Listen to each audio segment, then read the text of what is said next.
Welcome to the Sharpe Club. A little bit past 9 p.m. on the East Coast. It's Monday, so you got to stay up late with me because who else is up late on Monday besides me? And is 9 o'clock really late? Maybe I'm just old. I'm not sure. Either way, I'm going to say it's late. That's what I'm going to do, but maybe it isn't.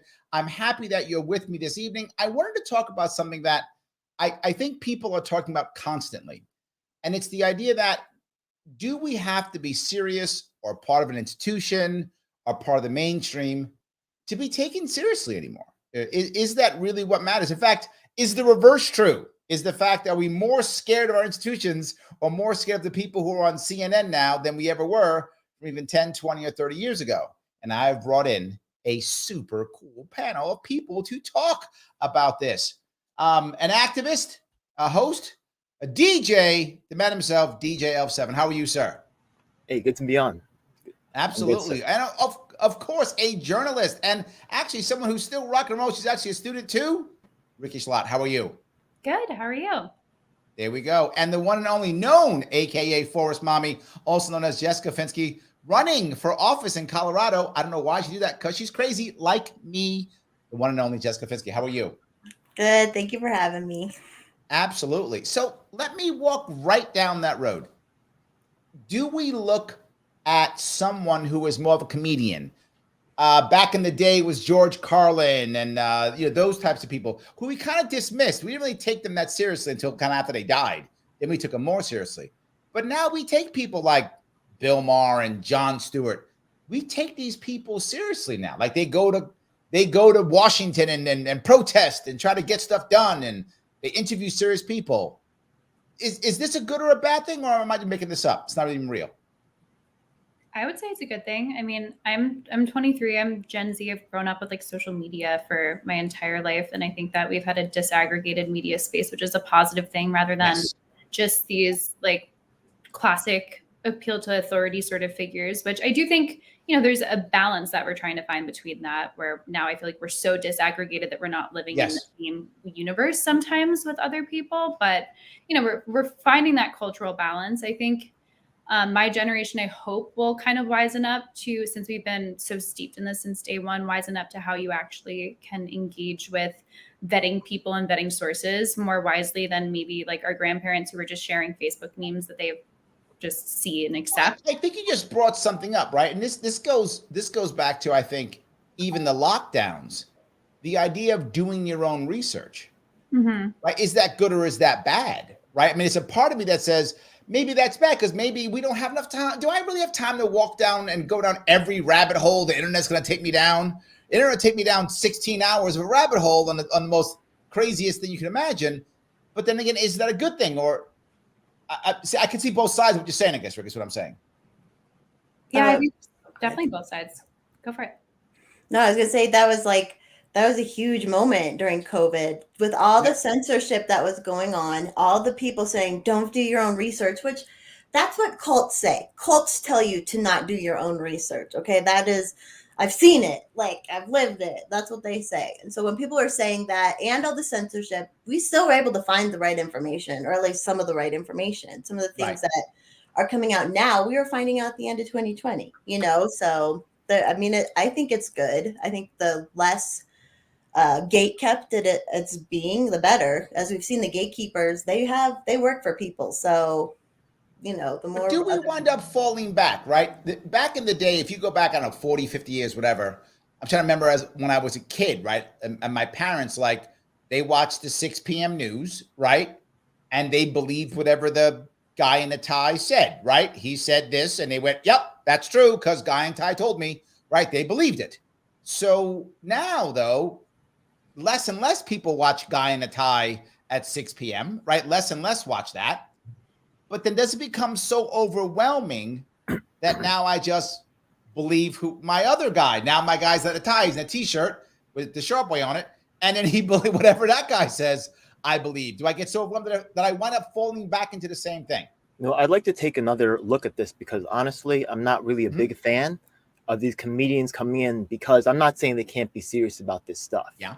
But the fact of the matter is, if they haven't sacrificed for this, right, then how long are they going to last in the game when some forces come to convince them the other way, when commercial interests come in that outnumber people that, and by the way, some of the causes I'm working on right now are, I actually had a, something called Unified Platform 22 where I had candidates from around the nation. Hold on, Unified Platform what? I'm sorry? For 22. 20, okay. Yeah, I had actually the most interviews with candidates in the 22 election cycle, more than any other YouTuber.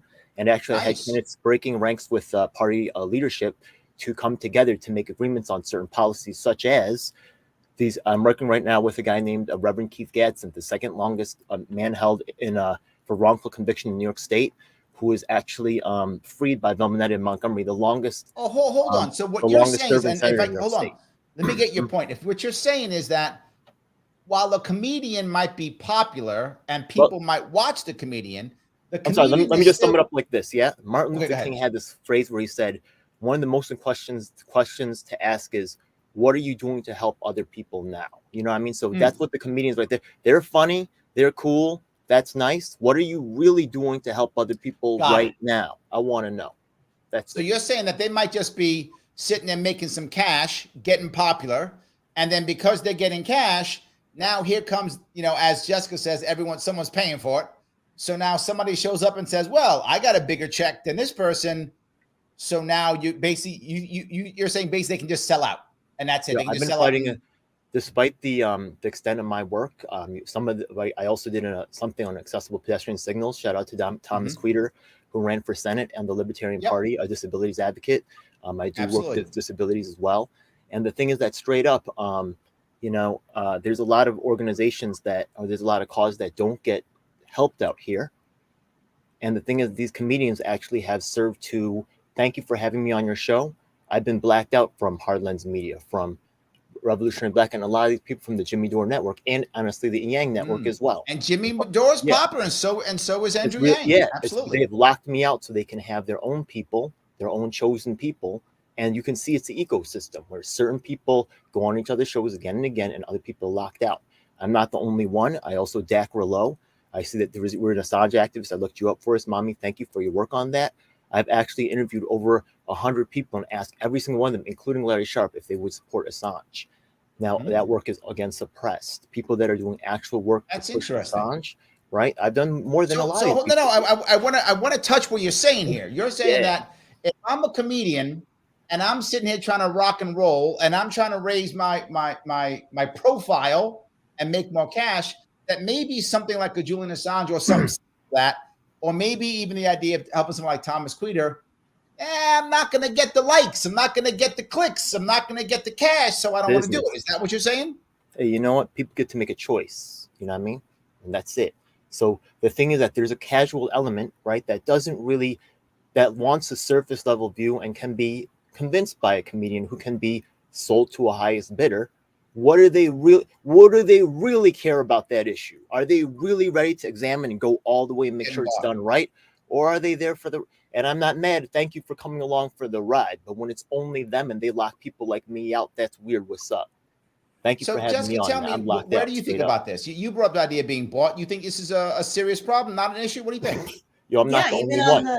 Even on the middle levels, like I see it on the conservative side too. They gatekeep and they may uninvite certain people on their shows, I think, because of their certain sponsors and things like that. So for sure, there's so much gatekeeping. Even like, it is funny because it is like there's like a tier system, right? Mainstream media down, and there's like each level, there's a little gatekeeping going on, for sure. So maybe I'm the oddball. I need more gates.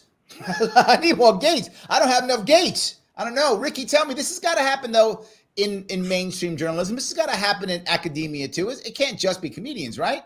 Yeah, I mean, I would also say I think it's super different person to person. Like, I don't think we can lump in all the kind of late night hosts. Like, I mean, Bill Maher to me is a very obvious distinction from like everyone else in that sphere. I'd say that, I mean, he had me on and had no idea what I was going to say on that stage. I could have said basically anything. He disagreed with a lot of what I said on that stage. I remember. I watched your show. I did. I watched it. In fact, I think he called me an ageist at some point in time. So, you know, he vocally disagreed with me and called me a bigot on live TV. So, you know, I think it depends person to person for sure. I mean, I think inevitably there has to be some sort of threshold. But I mean, I definitely agree that there's certain things that most people shy away from saying. And but, you know, I would say, like, I give Mar some credit because he'll have everybody on, including like Milo Yiannopoulos was on. That's true. That's true. Yeah, but isn't there a good part here, right? Doesn't this, if I'm some famous comedian, if I'm a Bill Maher or a Joe Rogan, super famous too, right? Another former comedian, still does stand up sometimes. If I'm one of these guys, isn't there value in them platforming an issue, right? So kind of to what you said, DJ, you know, thanks for the ride, right? I'm gonna platform the issue and then I'm gonna walk away. I'm not gonna do anything because that's not what I do because I'm a ha-ha funny guy. So I don't actually do anything to help, but I will platform people. Is there value in that? Like a platform where maybe Rikki wouldn't have gotten on as big as you got on, except for someone like a Bill Maher. You know, just so you know, actually, I have a program that I work with here in New York City called Rep My Block. Actually, it's New York statewide. We made and the thing is that if you look at my interview with Sam Robb of the Libertarian Party, I think he ran for president. Guy's super cool. Yeah. Rob Mob. Yeah. So he talked about how Pennsylvania, how you guys took over 200 elected seats, and you know how Libertarians are doing very strong in that state, and what made you guys successful. And they called it the Munson maneuver.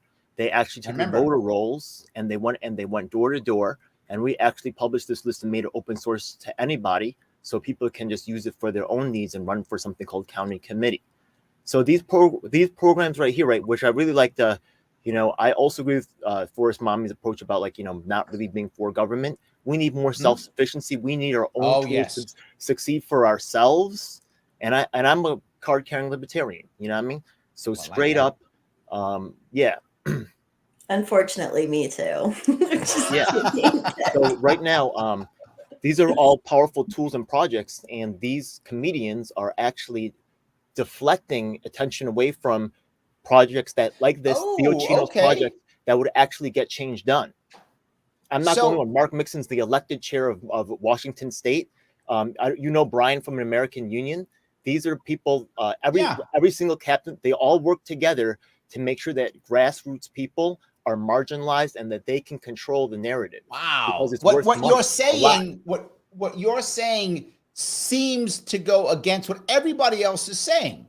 Everyone else is saying, "Oh, it's so great. The comedians are doing cool stuff, right? So everything's great." But you're saying that they're actually taking attention away from the grassroots. That's installing their own people. That's what the People's Party is. Actually, I have interviews with. Okay, hold on.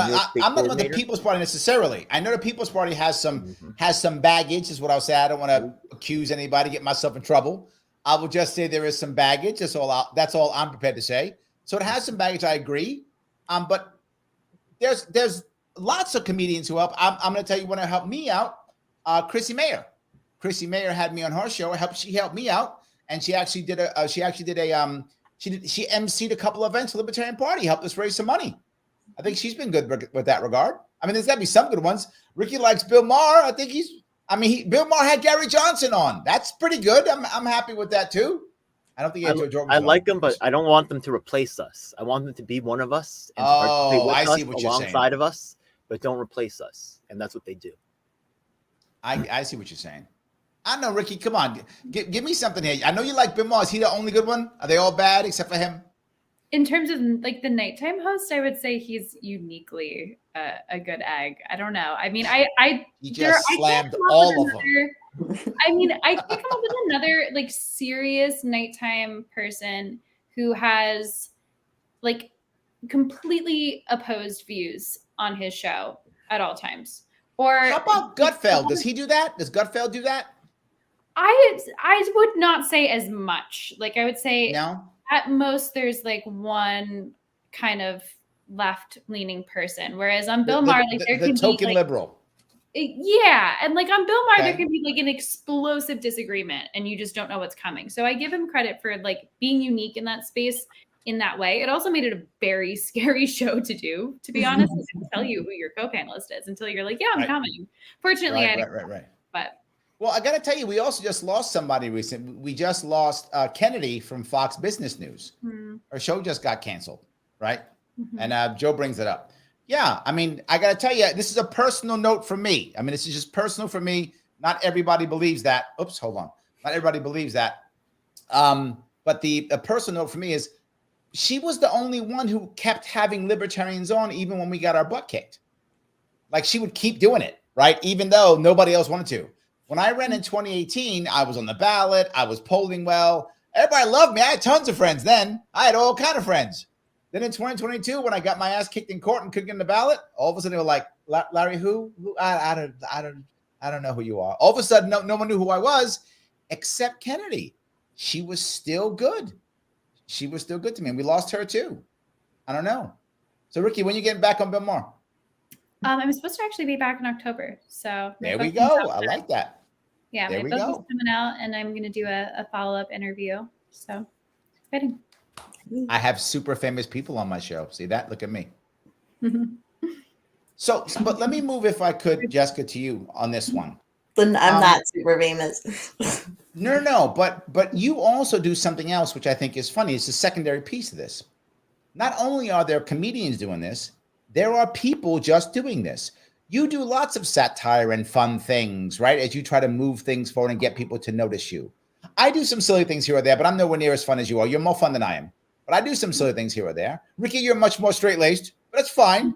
But there are people who are doing things that are parodies or satires or funny videos, right? Things like that. And I feel like sometimes they really do get people to think about stuff.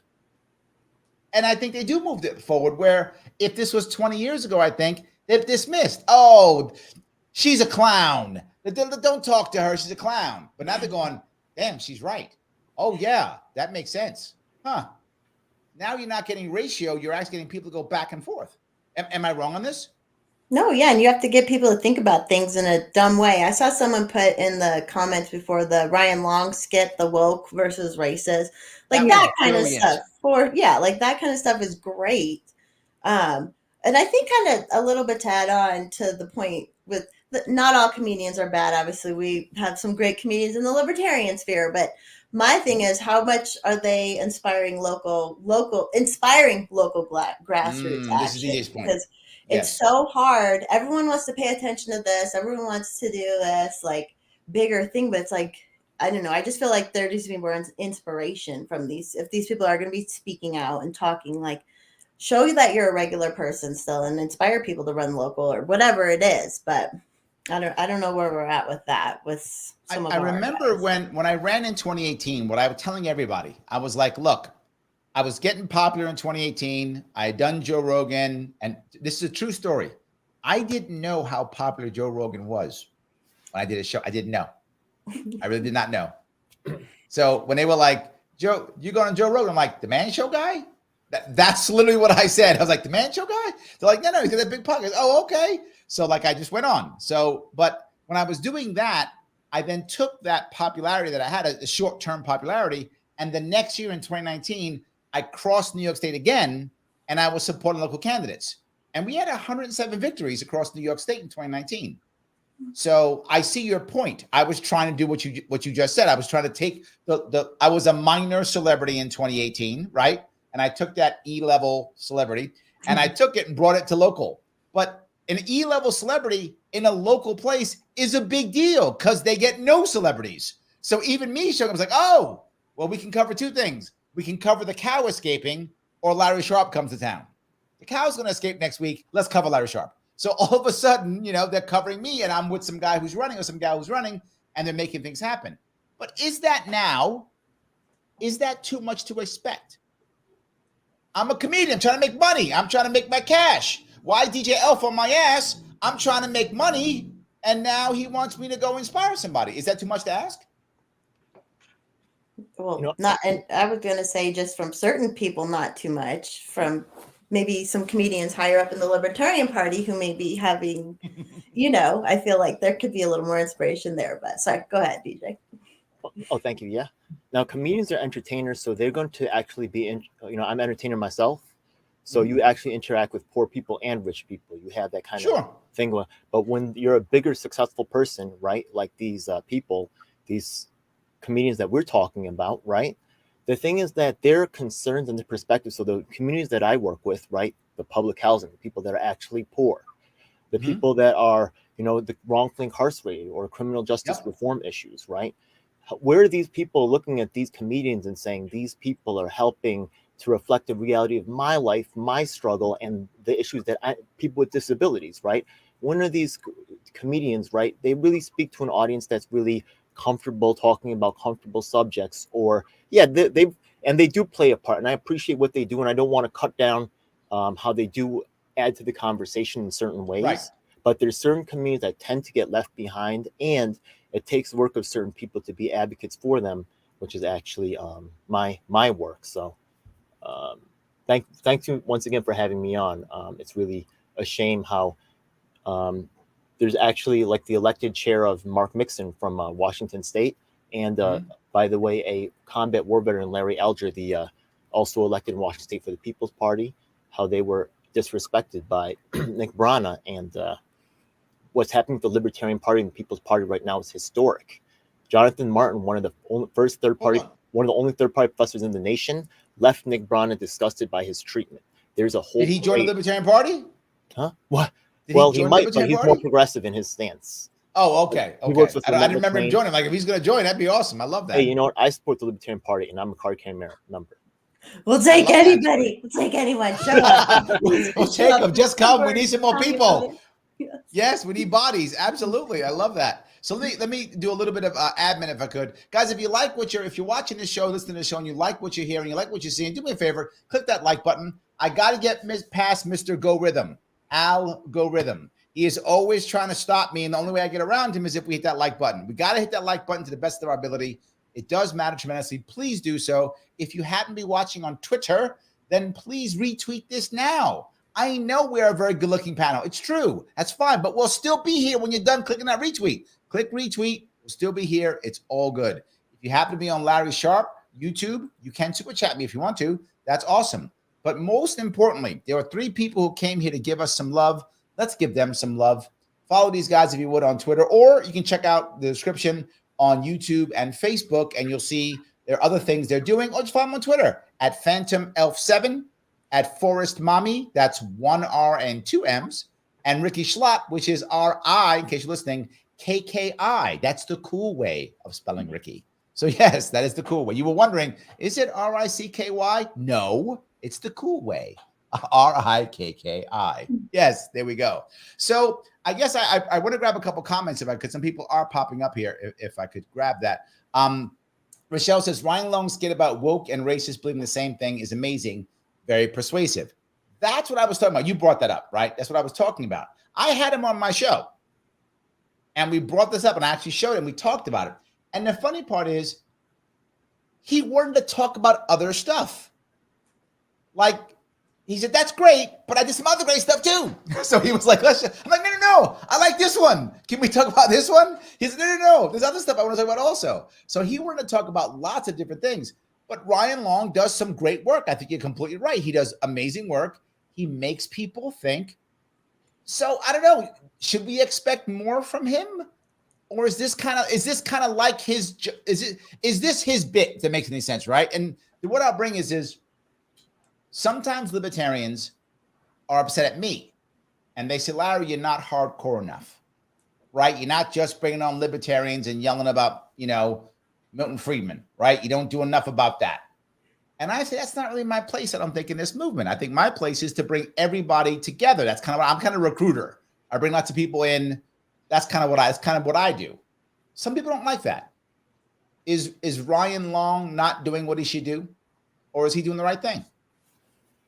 I mean, I think the larger your audience becomes, the more average a person you have to appeal to. So you just can't be as niche as perhaps people would want you to be, because you're pulled into a million different directions if you're someone as large as he is. So I think it's understandable that it gets more averaged out the bigger someone's platform gets, which, it's competing interest too. And audience capture is always a problem. But I wouldn't say that like he I mean, you can be pulled a million different ways if you're in the public eye. And I don't know. It's just a matter of balancing that as best as you can. Joel brings up the idea of Stephen Colbert. And remember, he did his show, probably most of you remember he did his show, where he was pretending to be the right-wing guy, right? Before he had the mainstream show, he had the Comedy Central show, the Colbert Report. And he was pretending to be a right-wing guy for the truthiness and all that kind of stuff. And I think his satire was actually brilliant. I think a lot of people thought it was great. They were impressed. They were thinking about things. I think it was very good satire, even though, to Joel's point, some people at first didn't realize he was spoofing. They thought it was real. Oh my God, he's a right winger, and it's just a character he's playing. The guy's not a right winger at all. Is this harmful or is this good? Am I giving you two hard questions? No, I was just going to add, like, his style, the really super condescending style, which was funny kind of, but now we've seen where that's led us. We're like, right. If I disagree with you on any little thing, I just have to be like, total condensation. You do your own research, you idiot. You look stuff up and read, you idiot, But at the time and place after, the Daily Show and then Colbert, I don't know. I don't know if it was worse overall, but does it come to a point where now if Stephen Colbert tells me that this is good or this is bad, that's mainstream to me now? Is that how it works? In other words, there's value for any nation, for any group of people, for any culture.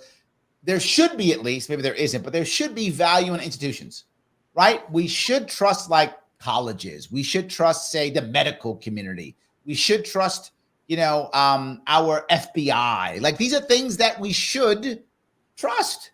I feel like in many cases we don't. We don't trust our colleges like we used. We don't trust our medical community. We don't trust the FBI. We don't trust. I'm sorry, my FBI agent, joking, FBI agent, just joking. So yes, we don't trust these people. And again, to your point, Jessica, I think we want to do our own research. That's not a bad thing. But does it come to a point where then why bother have these institutions? Is that harmful? I mean, I think there's somewhere in between. Like, I take great satisfaction in pointing out when institutions fail because I think it's part of holding them accountable. But I also don't like the fact that they are failing, and I'd rather them be better. I mean, I do think that there are like certain institutions that maybe need not exist, but things like colleges and universities, I don't think everyone needs a degree. I'm a dropout, so I'm proof of that. But I also think that it's a good thing to have colleges and universities for the people who want to go into a field where that's a necessity or have the luxury of being able to do that just to explore themselves. But like, I want those institutions to be better, but that doesn't mean that I ignore when they fail. I think it's like the balancing act there between those two. We feel like they're all failing. Doesn't it feel that way? Yeah, totally. 100%. And like that, my generation, the percentages like across the board of no matter what our politics are, our institutional faith is way, way, way lower because we came up in this age. And like, that's one of the biggest differences I noticed between like myself and my parents is just like a huge fundamental distrust. And I see it with like my friends who I agree with on just about nothing politically, except for the fact that we're mistrustful. Yes.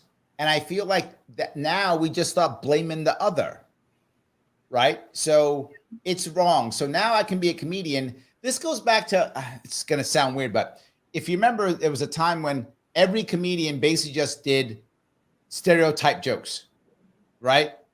Difference between men and women. Women do this and men do that. And that was every joke was that. Or there was black people do this and white people do that. That was the thing, that everything was just the opposite of a stereotype. And that was the comedy and everybody could laugh. Now I feel like comedy in one way has done some of that, meaning I can just sit here and take a dump on things as a comedian. And now I'm funny. Or the reverse, I can get a dump on the opposite side. So I can be a comedian who just says, everyone on the right is dumb and I make money. Or the opposite, everyone on the left is dumb and I make money. Or everybody sucks and I make money. I feel like, have we created that environment? Where's the comedian who's like, aren't airlines awesome? Does that comedian exist? I guess I am that guy now. But anyway, is that a thing? I feel like the social media competition kind of like algorithmically driven thing makes people more sensational for sure. But yeah, I don't know. But I also feel like at the same time that old like just railing on one side doesn't work in some cases. Like if you look at SNL, I feel like they're just so predictable and boring at this point because you know who they're going to make fun of. And I don't like people used to watch it religiously. I don't know anyone who still does because it's just like you know what they're going to joke about. And then all of a sudden they'll like randomly have that one video that makes fun of the left a little bit. And then that's the one that goes viral because it's unpredictable. But well, they have Dave Chappelle on. Yeah. Right. Well, they have Dave Chappelle on. Now explode. Go ahead, DJ. Go. I got this one quick question. So the thing is that I don't know if you went to the convention, but the thing is that I watched this documentary about the Libertarian convention, and I watched this documentary about it, right, which talked about the Mises takeover. And the thing is that it said that when Mises was trying to give the presentation, that Nicholas Sawark had a panel where he actually had Edward Snowden talking. So he tried to drag away attention from the main thing going on to his own event. You know what I'm talking about? Yep, I heard about that. So sometimes, right, celebrities can be weaponized, right, by people with the money and the power and connections, right? So I'm not saying that, once again, I'm not mad. I appreciate what celebrities can offer to the movement, 100%, right? Yeah. But we got to make sure that it's balanced and that people that are actually working the front lines and the people that are victims of the system need to have a voice too, if not something weird's going on. That's straight up. Yeah, I think that's a valid point, right? Now, just because now, if someone's a celebrity, now does one side pick the celebrity to be like their hero, right? Or their weapon or their knight who's going to come in and save the day or stab somebody or break something, right? I mean that figuratively, not literally stab somebody. I meant figuratively. So yeah, maybe it's an interesting point. Gene says, with our government's track record, how can we trust institutions? I think that's the point. I'm going to say something that I think is just so simple that it seems stupid that I have to say it. The answer is utter and total transparency. If our institutions became completely transparent, everything good, everything bad, over the course of years, I think we could gain back some trust. But they're not. The reverse is happening. They're trying to tighten them even more. Right, they're tightening up more instead of opening up more. So now we trust them less. And now they're doing are you with us or are you against us? So you believe in us and trust us. Stop thinking, shh. And if you don't, you're with the enemy. And I think people are getting scared and saying, well, I don't want to be out there with nobody. So I'm just gonna say I trust you. I'm just gonna trust you because otherwise I'm left out in the cold. You have to see this, right? The institutions may be failing, Larry, but they are diverse, and everybody goes to their diversity, equity, and inclusivity trainings all the time. So while they're failing, at least they are diverse and equal. Yeah, well, at least the person who's failing is the right race or creed or gender. Exactly. It's good. At least that is happening. It does matter. Right? There's something. I was one of the first guys back in the day, and nobody wanted to hear it. I said, all this kind of stuff always makes things worse. Because for those who don't know, my day job, back when I used to be able to do my day job, I was a trainer, corporate trainer. And I actually trained many of the New York City agencies, trained them in leadership, trained them in emotional intelligence, things like that. And I always said, if you actually want to have a diverse workforce, you must focus on emotional intelligence, nothing else. If you focus on emotional intelligence, you will have a diverse workforce. It's how it works.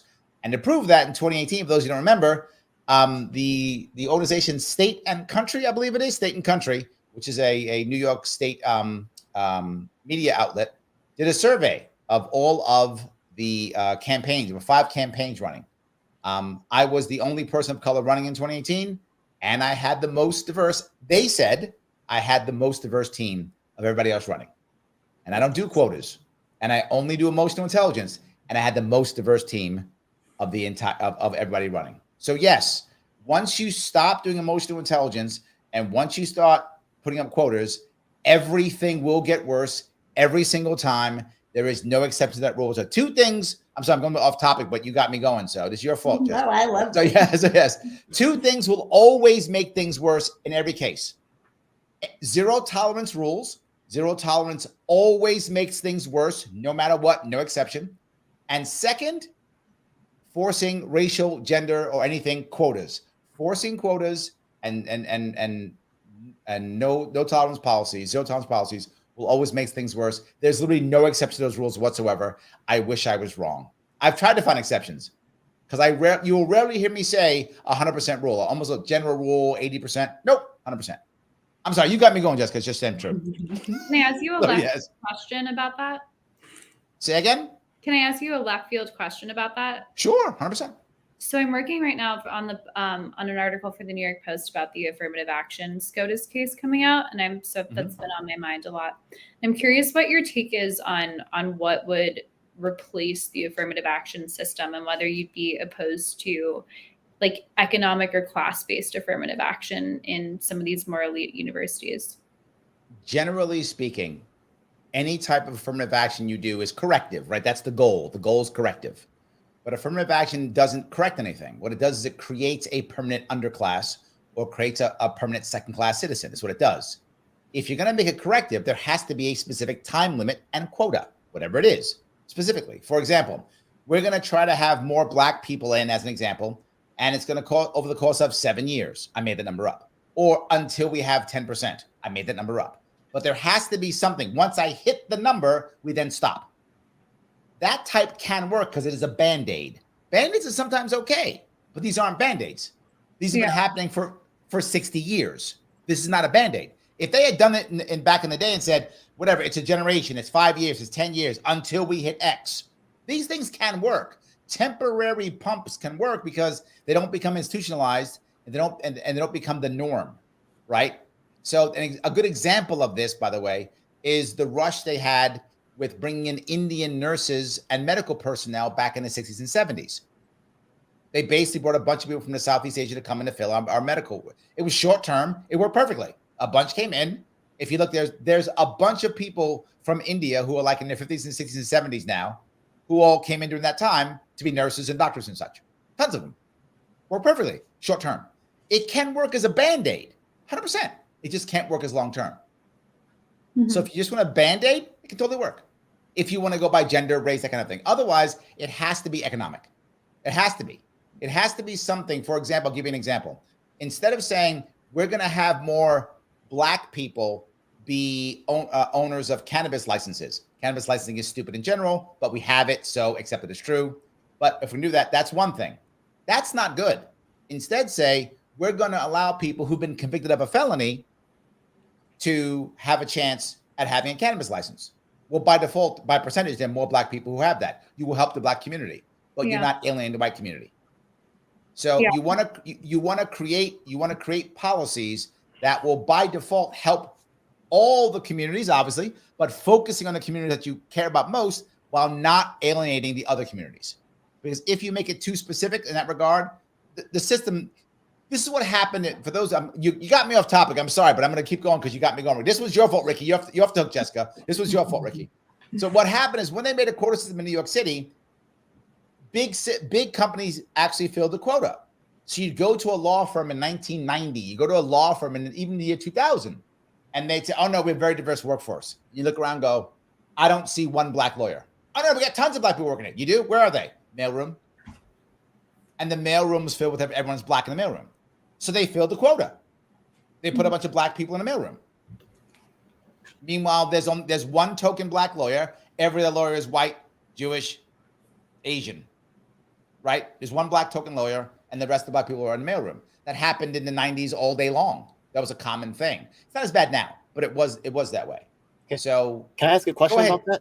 Okay, so the thing is that right now, I think that Medicaid, in order to prevent discrimination from happening to recipients, they actually check mark a box that identifies their race, right? Now, the thing is that I can understand right now. So how do you feel? It sounds to me like you might want to remove a program like that, right? Where they're identifying the race on the form. But that's really, I think, how they right now audit the system to see if racial. Yeah, I'm not against self-identifying at all. In fact, I think it's actually a good thing. And I did it. The issue you have is in many businesses, they do that by race. Because they might set up independently, right? They could set their own review site, or they could 100%. always try to create. Yeah, absolutely. Because just because I think you want to do it so you have the information, but you don't have to build your policy based upon it. Here's my example. So I can say, let me check all my boxes so I know what type of people I have working for me. Now I'll set a policy that is not race-based, but is instead maybe income-based as an example, but I still need to see if it's working to help everyone move up. So I still require the data to know if my non-racial program is actually working to help my racial group more than others. You know, if there's one more thing I could just kick into this discussion right quick. Now, the thing is that at academic facilities, you're going to know that happens. You all see the foreign exchange student all the time as the grad student, right? Yep. All the time. And the thing is that they're cheap labor and they pay 5-6 times what, the state, right? The state paying rate, right? And they pay cash. So the schools love them. They're trying to up the number of those students all the time. Now, because the campus looks diverse, because they have Asian faces, right? Yep. Now they use affirmative action to actually hurt my people. What is this? Yep. What is bullshit? You know what I mean? What happens if we said, oh, there's too many black people playing basketball, successful in the NBA. Let's make some quotas and get rid of them out there. You know what I mean? Where's the help for us in terms of entertainment? You know what I mean? Or a lot of factors, right, in the progressive, right? This is my point, right? And this is my point with Rikki. Yeah, this is my point with Rikki, right? I reject government too. That's it. Yeah, go ahead. This is my point. I'm agreeing with you. This is my point with Rikki saying if the college says we're going to get more black people to come in, right? Okay, but what about poor Asians? And what they'll tell you is, well, Asians aren't as minority, aren't as they aren't as underrepresented, but they aren't as oppressed as black people. So see, that's why. Now, overall, that may be true. But how about the individual black person who's not oppressed and the individual Asian person who is? So now you've actually hurt an Asian person who isn't in a great spot, and you've helped the black person doing well. And the example is all of MSNBC. And the MSNBC is filled with black people and Hispanic people and Asian people who all graduated from Harvard. These people are already going to do fine. They were going to do fine regardless of whether MSNBC hired them or not. They're all Harvard grads. They'll do fine. So now they all get hired. But what about the guy or gal who's got a record and isn't going to college and now is just trying to get their life together? So that, I think it's exactly the point. You should do it by people who are in trouble. And that will be some Asian people, because some Asian people will be in trouble. Not every Asian. I mean, I don't mean to be my Asian brothers and sisters, but not all of you are going to go to Harvard, right? It's just not going to happen. Many do, but not all are going to go to Harvard. So there we go. I think the second piece, though, 2 parts that matter. When you make this long term, now the assumption often is, oh, you made it here because you were oppressed, not because you earned it. And the problem with that isn't just in the evil white people pointing the finger, but it's also in the black person internalizing it. It's both of those things that can be very hurtful and harmful, right? So I think that also is an issue, right? Yeah. If it's a Band-Aid program, it's a short Band-Aid program. But if it lasts for a long time, it winds up making people all believe that's what it is, right? I remember when I'm giving my age away. When I was getting out of high school in the 80s, I was sitting with a guy in some store, or I forgot where I was, someplace. I was at a bar, talking. And he goes, "Larry, you're a smart guy." And I'm like, "Yeah." He goes, "You need to go to college." I said, "Why?" He goes, "Just apply for an Ivy League school." And I said, "Why?" He goes, "You're a black man. You write your own ticket." That's what he said. And he meant it. Now, how did I feel? Oh, I get to go ahead because I'm black? A part of me was like, bonus, awesome. But a part of me was like, oh, that's what he thinks of me? Like, that's what that guy thought of me. He didn't think that I was so awesome. He just thought, oh, you're a smart black guy. Yeah, that's it. Just go to Harvard. You'll get in Harvard. So I think there's both of those things. I know I went a bit long on this, Rikki, but I hope that at least answers your question. Yeah, definitely. I've just been thinking about it a lot. So that was why I asked. It was on my mind. But one thing that I do think that the Supreme Court should overturn the affirmative action issue on colleges for sure. But I also feel like I understand the critics who are frustrated by all the other reforms that are not happening still. Like if you look at the way that or white students are admitted in the Harvard statistics, it was like 43% of them were athletes or children of donors or legacies. And like, if you don't get rid of that whole discriminatory part of the system too, then like, I feel like it's only a half fix. So yeah. Well, look, the college system, we're way off topic, but I don't mind at all. The college system is complete and utter garbage. It's complete and total garbage. You can fix the college system very easily. I want to agree with that. Actually, the Asian Americans have dominated academics for the past 50 years. I don't think it worked out very well for us, right? We're not prominent in many fields. We're not really prominent musicians or activists. We don't look, sound, or sound like activists. It's ridiculous. You know what I mean? So that's just an unfortunate reality.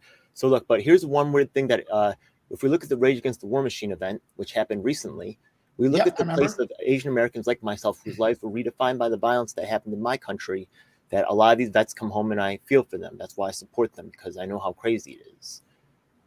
And that violence that was in the country, right? My parents went through that, and I went through a lot of that. What country is that? Korea. Yeah. Korea. Okay. Yeah. So I went through a lot of that experience growing up, and I actually ran away from home at the age of 16. That's why I'm an activist today, because my whole life is informed by having those doubts about the U.S. involvement in things like that. But at the anti-war movement, you'll notice that my voice is excluded. And the fact is that only these, once again, back to the topic, right? These celebrity casuals, right? Making millions of dollars, like Medea Benjamin, right? Yeah, she's a millionaire. Not saying that I'm mad at her being a millionaire, but where are the Asian voices? Now, the thing is that the whole movement, right? It's very weird. So I'm just saying, like, I'm not saying that, and this happened with the Answer Coalition as well. No Asian Americans, they've added them later after my raising hell. Yeah. Okay. Also, we submitted, just so you know, evidence of the theft and the problems going on to Karen Ann Harlos, and we were actually her to be a parliamentarian for the UPA with, I don't know if you ever heard about that. So there's very serious allegations going with the People's Party, and I'm hoping that we can bring help. Thanks for bringing up programs so we can bring those things to light. So yes, where I was going with it is, you threw me off a little bit on that one. I was sorry. Good stuff. Thank you. Appreciate good stuff. Thank you. What did you end off on, Rikki? What did you end off on? About the legacy and like other half. You can fix the entire system very easily. And how you fix it is this: you allow every single university or college. Almost all of them have endowments. If not, they have property. They have lots of things they can own. Lots of property they own. If not actual real estate or any other property that they own, intellectual property, etc. They get to finance their own tuitions. That's it. If you go buy a car right now, you go buy a Ford or a Honda or something, the bank doesn't finance you. Honda has its own finance company. It does it, right? It finances you. So does Ford, whatever. So now each college finances its own tuition. Just do that. Everything changes. Because once there's no guaranteed government money, they will no longer care about guaranteed government quotas. Affirmative action goes away tomorrow. They won't care anymore. All they care about is, can I get people in my colleges that can make enough money to pay back the money they owe me? That's it. Pricing will go down. Why? Because no one's going to pay $120,000 for a liberal arts degree anymore. Why? Because they can't pay the money back, and the school will go, I'm out. I can't do this. So a liberal arts degree will cost you about $5,000. I'm not joking. That's what it'll cost you. You can get it if you want to. You'll get a liberal arts degree, but you're only going to cost you $5,000 because you're not going to get a job that can pay that back, and they know that. So it's going to be low. Now, for you MIT guys, you still might be paying $200,000 for a degree because you're going to be making big dollars, and you can pay that back. That's how that works. The administration goes away. All the rules go away. All the legacy stuff goes away. They can't afford it anymore. So you do that, they will reap with themselves immediately. And the government gets out of giving money away. No more about student debt anymore. All that stuff goes away. Done, and done. Because if he goes to colleges, if someone goes bankrupt, they're not paying that back. Right now, they got to pay it back even if they go bankrupt. But if you have that system, so some kid who's 25 years old goes, I can't get a job. You gave me a crappy degree. I'm going bankrupt. They don't get their money. So that will change everything overnight. Rikki, that is the answer. And the problem is whatever the Supreme Court does is irrelevant if we don't fix what you said, because you are correct. There's an underlying problem in our entire system. Our college system is absolute shit. I don't care what college you went to. It's garbage. I'm glad you dropped out. It's absolute garbage because there is no incentive for them to give you a degree, to give you a good education. The incentive is one thing. I will give you a sheet of paper that says you were here. That's all you get. The average kid nowadays, I hate to say kid, but I'm old, so kid. The average kid nowadays takes them 6 years to graduate. The average, if they even graduate. If they even graduate. Dropout rates are as high as they've ever been. Yeah. And particularly for men. Men finishing college is like, oh my God, you finished college? Yay! Have a cake because you actually finished college, right? But everything you said is correct. I'm sorry. Yes, everything you said is correct. Yeah, and I think all that stuff's only going to get worse, to be honest. The dropout rate. Yes. And I don't think that's a bad thing necessarily. I feel like it's a healthy market correction. But it is a bad thing in one way. They're still going to have debt and no degree. Yeah. Right. That's the bad thing. Although this is not like anything else. Matriculation from high school into college right now is considerably down as well. So. Yes, that's also true. Yes. Kids that are totally just doing their own thing, and trade school is way up. Apprenticeships are way up. I mean, credit to everyone at the New York Post for giving me the second half of my college education by letting me show up there early and kind of apprenticing me through that. But absolutely. Yes. Yeah. So take a super chat here fast. Joe says, I remember when I was in high school back during the Bush administration and I went to college, they taught affirmative action. Been going for a while. Joe, I know. I'm with you. It has been a while. This is not a Band-Aid. Can affirmative action be effective as a short-term Band-Aid? It can. A short-term Band-Aid, it can work. It cannot work. It will only make things worse if you make it long-term at all. And it won't always work as a Band-Aid, but it could. It could, because what it can do as a Band-Aid is it can make people aware, right? And people often don't know these things because they're doing their own thing. They're not paying attention. So sometimes a Band-Aid can also make people aware, so it can work. So Roger says, Larry, it's hiring on class as well. Black people on MSNBC don't represent the vast majority of us, and they don't represent the majority of our community. 100% true. Absolutely true. So I would go class even, Rikki, however you would define class, right? I think you can go class. I think you can go income. I think he's right. Yeah, I completely agree. I mean, I went to a boarding school, so I can't talk too much about that issue, except for the fact that I watched people who were of particular backgrounds who were the most privileged possible person from a demographic that got plucked as that person, and not the kid who actually is from the disadvantaged background that happens to have the same demographics as them. So that was very frustrating to watch, for sure. Definitely disillusioning. 100%. Well, this is the point that he brings up. Roger brings up MSNBC but I do also, because if you watch MSNBC and you're a person of color, if that's the right term to use, and you watch it, you're supposed to think, oh, these people speak for me. I'm not joking. They act like they speak for me. And to Roger's point, they don't speak for him. They don't speak for me either. But the rest of the world looks at that and goes, oh, see, this is the black guy, right? He speaks. Oh, CNN Don Lemon speaks for the black community, right? That kind of thing. He didn't speak for the black community, right? But I think people believe that. I think that's absolutely true. So I don't know. It does drive me crazy. I think there is an issue for class, and I think we should be worried about class. I think class does matter. I think income does matter, right? I think it does matter if there's income. I don't know. Jessica, am I off here? Am I not being libertarian enough? No, I think that's very libertarian. Something. It's a shocker. I didn't go to college, so I don't have a whole lot to add to the conversation. Well, no, but let's ask that question. Do you regret it? What? Oh, you regret it? No, I was on my own young, learning a job when I was a full charge bookkeeper for free, getting paid on the job. By the time I was 21, I used that to survive for 10 years. And then I met a man, and I didn't have debt dragging me down from college. So it was a little easier to be like, hey, so it all worked out fine for me. I like that. That's good. Now, let me ask you, are you still with that man now? Yeah, 14 years. I love it. And did that man go to college? He did. Yes. And is he happy he did, or is he unhappy or doesn't care? he was happy. He doesn't do what he went for. That was my point. He was you'll love this, being libertarian. He was a cop for a little while, but then he became a fireman. So totally wiped the slate clean, and he's good. I like that. Yes, people do love our firemen. And then retired, and then now he's construction. He's blue collar. I grew up with a blue collar dad, and he's blue collar now. So yeah. So he went. So to be clear, he went to college to be blue collar. Yeah.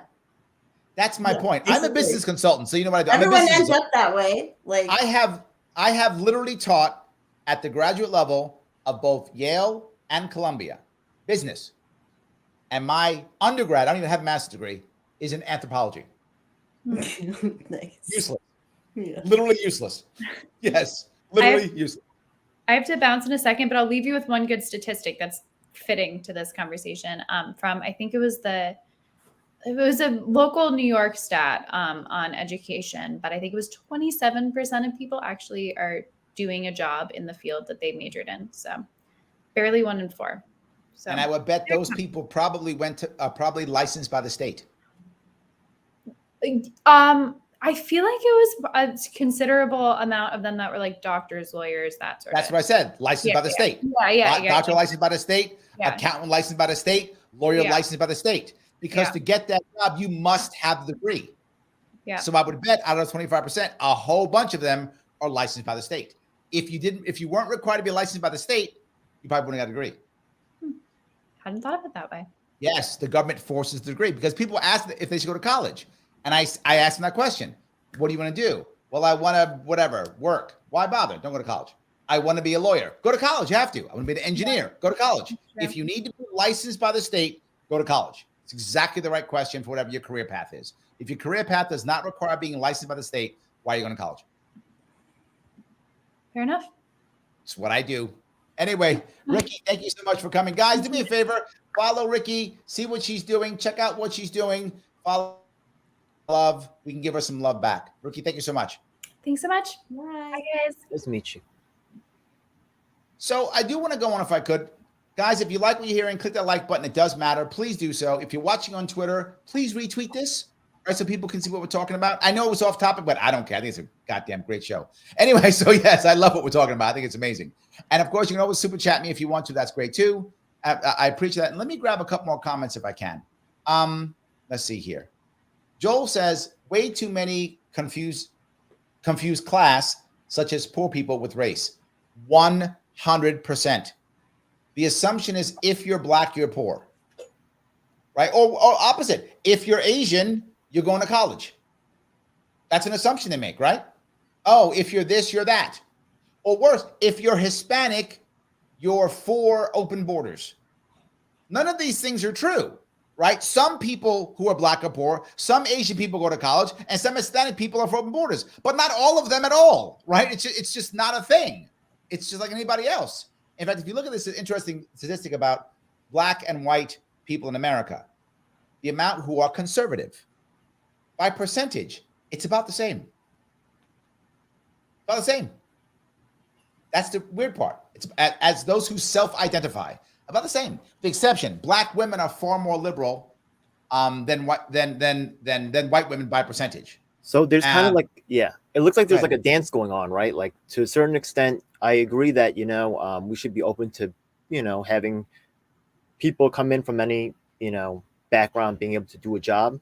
But when people see that none of their people are represented in any positions of leadership, like over a consistent period of time, when they feel like their issues are being pushed to the side for other interests, like myself, how would you solve that outside of, you just got to fight for your own power, I guess, right? But there's no real... Yes, and this is the idea of breaking down institutions. This is exactly the idea, right? When I'm an institution, I decide who's going to be on my leadership team. I'm an institution. And if I don't like how you look, or you don't give me money, or your dad or your mom didn't buy a wing in the hospital or something, or whatever the thing is, I can tell you no. Or the reverse. I need a black guy. Who's the least black guy that I can find who's black? What box can I check? I'll grab that guy, right? I'm an institution. I can do that. But when I allow you to be your own institution, when I allow you to push yourself forward, right? One of the reasons why you see me fight so much for third parties is not just because I'm libertarian. Clearly, I'm a libertarian. I'm biased. Clearly, I don't hide that at all. Of course I am. However, I still try to get other parties to help out. We did lawsuits with the Green Party. Forward. I was endorsed by the Forward Party. Yes, let's all jump. We worked with the Reform Party in 2018. Didn't matter, right? Because the more political parties you have, the more chance guys like you, guys like me, get it shot at creating our own fiefdoms, growing our own things, and showing what we got by having our own leadership to the best of our ability. I do not want one Goliath and knock out another Goliath. I want hundreds of Davids that can all knock down Goliath whenever they want to. I want tons of them coming up. So I think you're right. The problem is, to your point, DJ, is that the system isn't there now. We're not there now. I'm trying to push it there, but we're not there now. The Rep My Block program is actually available in New York State. We're trying to roll it out to Washington State. And it's actually, the source code is on GitHub. It's open source platform, so anybody can run the software on their own platform. It's like Nation Builder.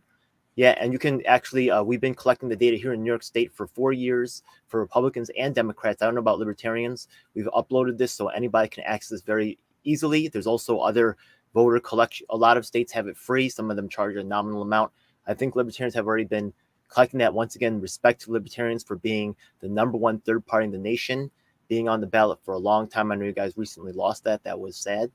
I know people from the People's Party. I'm still fighting. I'm not done yet. Yeah, I know people on the People's Party did actually help get petitions for your campaign. So we were actually, I don't know if Nick Brana helped with any of that stuff. So, but don't forget us, all right? Yeah, absolutely, 100%, 100%. Yeah. Gene says Band-Aids work if there's healing underneath them. Yes, absolutely. You can sometimes use a Band-Aid. It will sometimes work, but the problem is they never go away. Sam brings up nothing's more permanent than a temporary government program. Yes, absolutely. That's the problem, right? If we use them as a Band-Aid, we'd be fine, but we don't. Once they start, they never stop, ever. They never stop at all. So I don't know. Let me ask you, if I could, Jessica. Are there any institutions that right now you're like, you know what, they're doing well, I'm good? Are there any? I feel the same way. Like I feel like they're all failing. DJ Elf, are they all failing, or is it just my feeling? Yeah. Am I exaggerating? And I feel like the educational institution is one of the deepest, most biggest problems. They're actually involved with cooking up studies for the government so they can justify things. They're involved with a lot of the property purchasing and a lot of the community control. A lot of the community leaders are working at that lady with the machete from Hunter College who attacked someone, right? Yeah, with their political control of the and honestly, look, I'm an anarchist from way back in the day. They give an Antifa a bad name. These people who are these these intellectuals and these academics coming from these comfortable backgrounds that are, I have to say DSA is definitely part of the problem too. I'm not going to say all. DSA is part of the problem. DSA, because there's a lot of these people, gentrifiers come in and they decide to tell these communities how to live. And actually people are suffering, but they don't have time for that because it doesn't match their agenda or their narrative. Well, hold on 1 second. For those you don't know, DSA is the Democratic Socialists of America. Yeah. I work with all the groups, DSA is. Republicans, Democrats, Independents, Greens, Libertarians. I have recorded work with all of them. And I'm also in the Facebook group and the Libertarian Slack group. I'm deep in the Libertarians as well. Yeah. But the funny thing about DSA, though, right, is I feel like DSA took a lot of activists from other groups, right? I think the Green Party lost activists because of DSA. I think Forward lost activists because of DSA, because DSA seemed to be making headway here in New York. There's 6 or 8, I think, assembly people in New York right now who are DSA. I feel like they're making moves. Do you think nothing's happening? Tell me what you feel about that. Forward Party actually, a lot of the people who was really dedicated Yang Gang, let's take, for example, Humanity for Arizona. The only, they were actually a volunteer-led organization that was actually the only volunteer that actually was allowed to use the Humanity Forward branding. Now, the thing is that the president and Brandon Carpenter and, the president and the vice president of that organization quit because Yang had promised them a leg in policy for doing work. Remember that after the campaign, made a lot of calls for down-ballot candidates. That's why Oh, so yeah, that's why all these people that you see that are endorsing Yang for this thing and that thing, they were never on the front lines making those calls, so they don't know how we were actually, ripped off, and actually, what things happened to us. Like I said, every single captain of the New York squad quit in disgust. Multiple times the staff has turned over. You heard about problems like after the. I'm not saying that that's all he is. Like, he could be useful in some good ways, but it's hugely problematic. Yeah, and there's actually ties to the Democratic establishment that are clearly. He endorsed Siraj Patel, right? A Democrat. Why? Because he's serving the Israeli state machine. I know it sounds paranoid, but I have documented all the evidence on my channel. Yeah, lots of New York City politicians support Israel. Lots of them do. Tons of them do. Absolutely. We have a massive Jewish community here in New York City. It's like 1 in 6 or something like that. The numbers make sense. 100%. It's huge. 100%. It's absolutely huge. So, Jessica, let me ask you. You're there in Colorado. A lot of third parties joining with you, not caring, not there, or you just fighting the system by yourself? No, someone tried to make ballot access harder for third parties, and so Uniparty, Green Party, all of us came together to fight that one, and now we've built a little bit of coalitions with them. Nice. With my race specifically, like the other parties, like it's not a good thing or a bad thing, I don't know, but the GOP is supporting me, and like everyone's kind of getting behind me. There's some different health groups getting behind me. There's people who hate who I'm running against, so they're helping me. And that's the only reason why, I'm like, this is fine.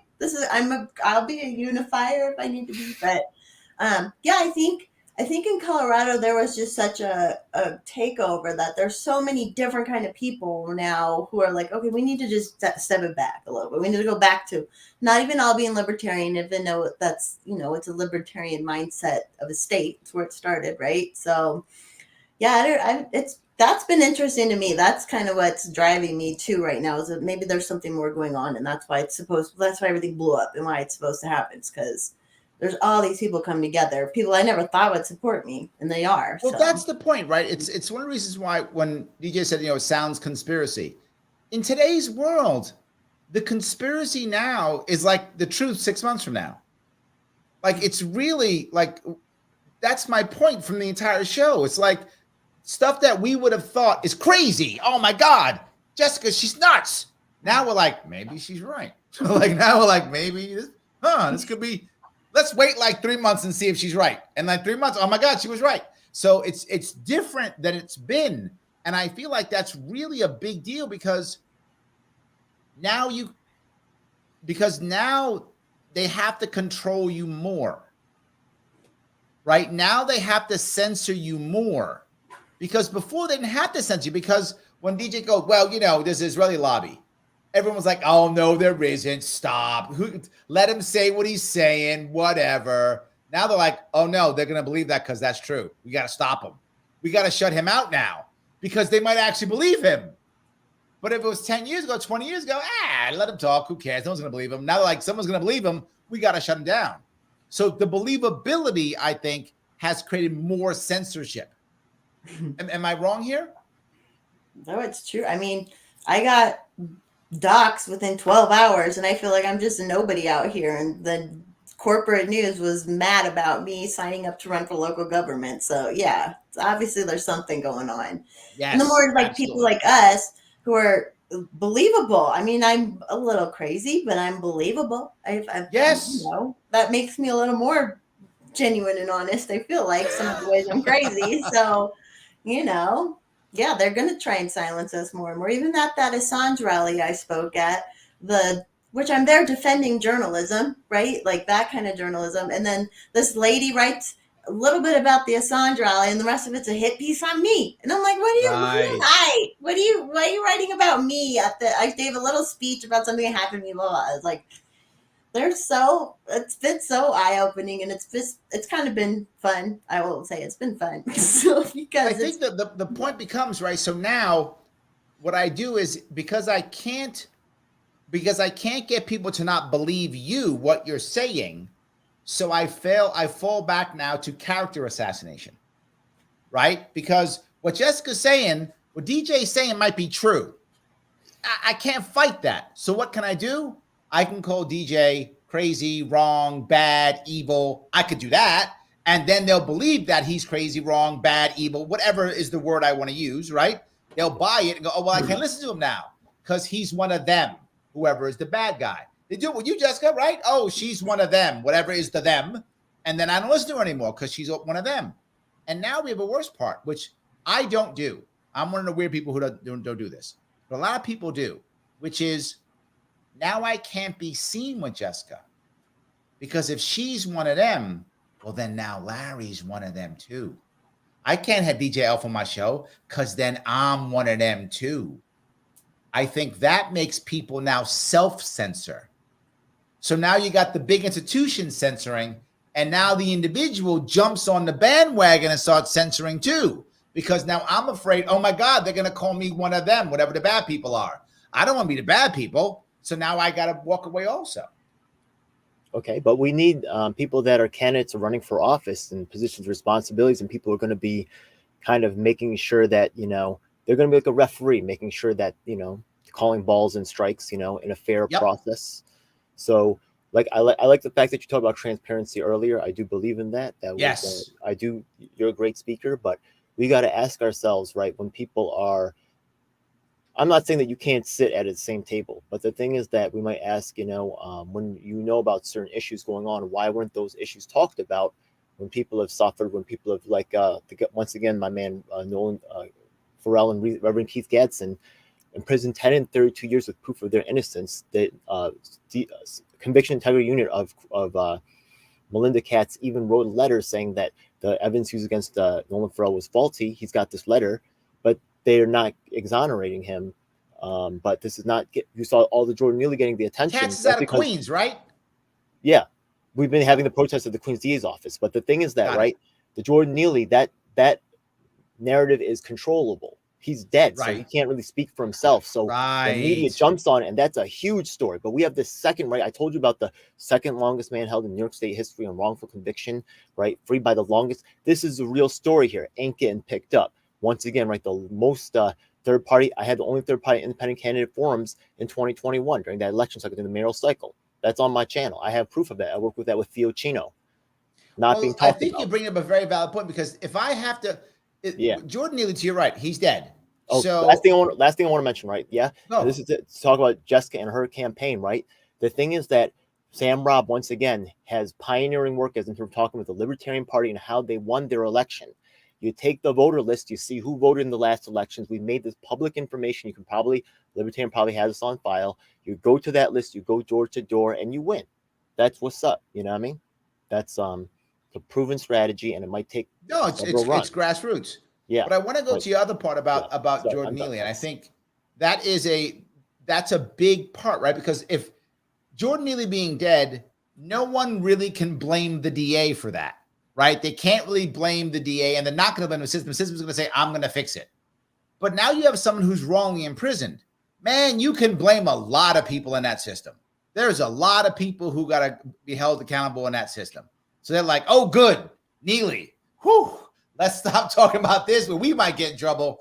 Let's instead talk about this where we can't get in trouble anymore. In fact, we can be seen as the saviors. We'll do that. We'll prosecute this guy. And now we're saviors. See? Shh, don't look over there. I think that's the part that drives me crazy, because there is no transparency, right? As I run for office, one of the things I do, you probably notice, I've done over 500 events in the last, since 2018. And all the events I do, they're always the same. No notes. And to the best of my ability, I make it go live. So whatever I'm saying live. So it is what it is. And there's no notes. So you get me, whatever it is. So some people don't like it. Some people like it. But at least it's me. It's transparent. It's that. At least it's transparent. At least it's that. The only thing I think I'm faking is this terrible green screen behind me. Besides that, it's all good. That's the only thing I'm probably faking is that. That's great. So yes. Well, guys, before we wrap this up, anything you want to bring up? Jessica, anything you want to bring up? DJ, anything you want to bring up before we wrap this up? Oh, it was a great conversation. Really appreciate. Go ahead. No, DJ, go. Really appreciate you having me on. You know, there are very disturbing things going on within the media space, within the progressive space, with the presidential candidate, races coming up in 24. There's a lot of activity going on in the independent space and people vying for control. But I really like to have an independent Be very skeptical when you move in. A lot of people will be asking you to work on them on good faith. Doubt everything, yeah? And trust the ones that have been with you, not the ones that they give you. Trust the ones who actually have a track record. If you want to trust these comedians, go ahead. But the fact of the matter is that they're for sale, believe it or not, yeah? They're being promoted by a system and by a media framework that has a reason to push these people and not others. There we go. Guys, you can follow DJ Elf on both YouTube and Twitter, both of those. You can check his YouTube page. He's got a lot of stuff going on over there. It's actually DJ Elf7 on YouTube, but it's Phantom Elf7 on Twitter. So please check those two out and see what he's doing on. And you got to follow Forest Mommy. She is not just running for office, but she's actually kind of funny on top of it and interesting. So please follow her if you can. You can check her out at Forest Mommy. That's 1 R and 2 M's for Forest Mommy. Check her out on Twitter and see what she's doing. And of course, if you want to help me out, you can. You can support the show at patreon.com/Sharpeway. $10 a month goes a long way. Keep me doing this, doing less of this DEI stuff. I don't do any of that. But anyway, in theory, you want to stop DEI? Give me some money. I won't do it. See how easy that is? Done deal. And of course, click that like button. It does matter. I appreciate it. I will be on tomorrow at 1 o'clock on Sharpeway Radio, my live radio show out of Rochester. I will see you all very soon.